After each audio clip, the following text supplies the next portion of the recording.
আমরা যারা এই পরিবেশ আন্দোলনে, নাগরিক আন্দোলনে আছি, আমরা বেশি কাজ করতে পারি সেই আশা ব্যক্ত করে সকলকে অভিনন্দন জানিয়ে, এবং আমাদের রিসোর্স পার্সন হিসাবে, আমাদের নানা ধরনের তথ্যের ভান্ডার হিসাবে আমরা শরীফ ভাইকে জানি, এবং শরীফ ভাই দেশে বিদেশে এই ইস্যুতে অত্যন্ত সাহসিকতার সাথে ভূমিকা রাখছেন। আমরা আগামী দিনে তার নেতৃত্বে এই আন্দোলন আরো জোরদার করব, এই প্রত্যাশা ব্যক্ত করে সকলকে ধন্যবাদ জানিয়ে আমি আমার কথা শেষ করছি। ধন্যবাদ নিখিল। আমি বোধহয় পরিচয় করে দেওয়ার সময় রতন ভাই পরিচয় করে দিতে ভুলে গেছিলাম, এখন মনে হলো। উনি সংবাদ মাধ্যমের কর্মী না, কিন্তু উনি একটু রাজনৈতিক দলের প্রচারের দায়িত্বে রয়েছেন, কাজে সংবাদ মাধ্যমের সাথে ওনাকে অনেক কাজ করতে হয়। উনি ওয়ার্কার্স পার্টির মিডিয়া সেলের প্রধান। আমি আমাদের রতন ভাইকে অনুরোধ করছি, মোস্তফা আলমগীর রতন, সংক্ষেপে যদি একটু বলেন মিডিয়ার ভূমিকা নদী রক্ষায় দূষণের ক্ষেত্রে কিরকম হতে পারে। ওয়াটার কিপার্স বাংলাদেশের আয়োজনে নদী দূষণ প্রতিরোধে গণমাধ্যমের ভূমিকা শীর্ষক আজকের এই আলোচনা সভার সভাপতি এবং বিভিন্ন অভিজ্ঞ আলোচকগণ। আমি ফয়সাল ভাই সাথে আমি একটু অ্যাড করতে চাই। আসলে উনি যেহেতু ইস্তেহার নিয়ে আসলে একটা টোটাল এই সময়কার রাজনৈতিক দলগুলোর যে ইস্তেহারের যে বিষয়গুলো উঠে আসছে, উনি দ্বাদশ নির্বাচনে ওয়ার্কার্স পার্টির এই ক্ষেত্রে যে ইস্তেহার সেটা উনি দেখেন নাই, আমরা ওনার কাছে পৌঁছে দিয়েছিলাম। উনি ওয়ার্কার্স পার্টির নামে একবার নিয়েছেন, কিন্তু দ্বাদশ নির্বাচনে ওয়ার্কার্স পার্টির যে ডিটেলস আছে সেটা আচ্ছা ওকে উনি আছে, কিন্তু আপনি এটা বলেন নাই। দেখ আমি বলি আমরা আলাদা ভাবে ওয়ার্কার্স পার্টির এই জায়গা থেকে আমরা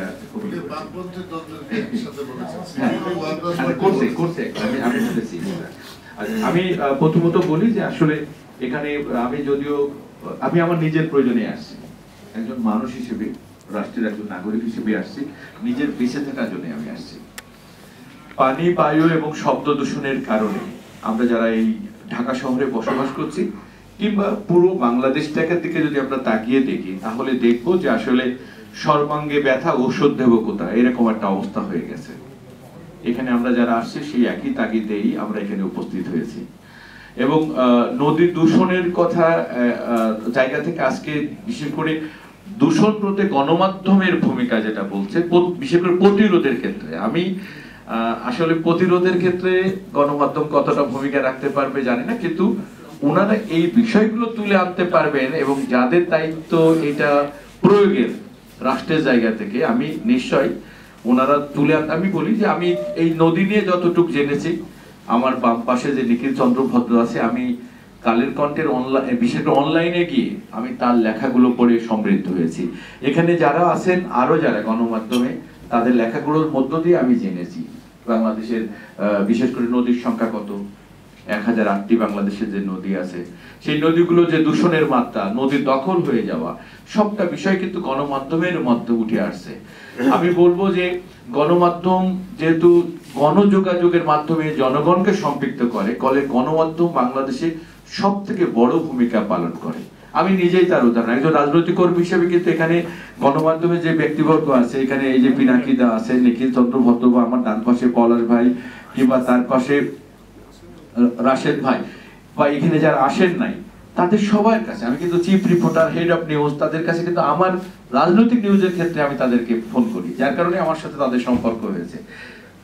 গণমাধ্যম সারা বিশ্বব্যাপী, একেবারে সারা বিশ্বের ঘটে যাওয়া ঘটনাগুলো গণমাধ্যমের মাধ্যমে মানুষ জানতে পারে। এবং আজকে আজকে গণমাধ্যম তো আগে তো শুধু সংবাদপত্র ছিল, আপনার ইলেকট্রনিক্স মিডিয়া আসার পরে, কিন্তু এরপরে গণমাধ্যম আজকে এত বিস্তৃত হয়েছে, আজকে ইমেল বলেন, ওয়েবসাইট বলেন, আজকে সোশ্যাল মিডিয়া বলেন, সবকিছুর মধ্য দিয়ে আজকে এত এক প্রান্ত থেকে অন্য প্রান্তে জাস্ট কয়েক মিনিটের মধ্যে মানুষের কাছে পৌঁছে যাচ্ছে। এবং সেক্ষেত্রে পৌঁছে যাওয়ার পরে মানুষ সেই সমস্ত ক্ষেত্রে যে রিয়াক্ট হয় এবং যে ভূমিকা রাখে, সেই কারণেই বলবো যে আজকে গণমাধ্যম একবিংশ শতাব্দীতে গণমাধ্যম আজকে সব থেকে বড় শক্তিশালী, রাষ্ট্রের শুধু খালি চতুর্থ স্তম্ভ না, গণমাধ্যম এতটা শক্তিশালী, গণমাধ্যম যদি ইচ্ছে করে কোনো বিষয়কে সুনির্দিষ্টভাবে ধারাবাহিকভাবে সেইটাকে যদি মেনশন করতে থাকে, তাহলে রাষ্ট্রের ক্ষমতা নাই সেটাকে নেগলেক্ট করে।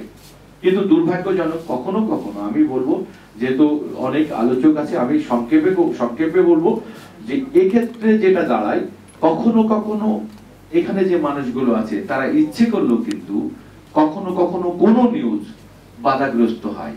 আমি সে কারণে বলবো যে রাষ্ট্রের যন্ত্রের সাথে কিংবা আজকে যদি এই সংবাদপত্রের মাধ্যমে গণমাধ্যমের যে মালিকগুলো আছে তাদের দৃষ্টিভঙ্গিও কিন্তু আপনার গণমাধ্যমে প্রতিফলিত হয়। ফলে আমাদের সকল চিন্তায় কিংবা সাংবাদিকদের সকল চিন্তায় সেখানে কিন্তু মানে কি কয় পজিটিভ ওয়েতে যায় সে বিষয়টা না। আমার মনে হয় যে সেক্ষেত্রেও আমি বলবো গণমাধ্যমের যারা মালিক আছেন তাদেরকেও কিন্তু দৃষ্টিভঙ্গিটা পরিবর্তন করতে হবে, তাহলেই কিন্তু এবং এক সর্বোপরি রাষ্ট্রের যে বিশেষ করে সরকার প্রধানরা তারা এই ক্ষেত্রে আইনের সঠিক প্রয়োগের মধ্য দিয়ে কেবল এটা সমাধানের পথ আমরা খুঁজে নিতে পারবো। আপনাদের সকলকে ধন্যবাদ।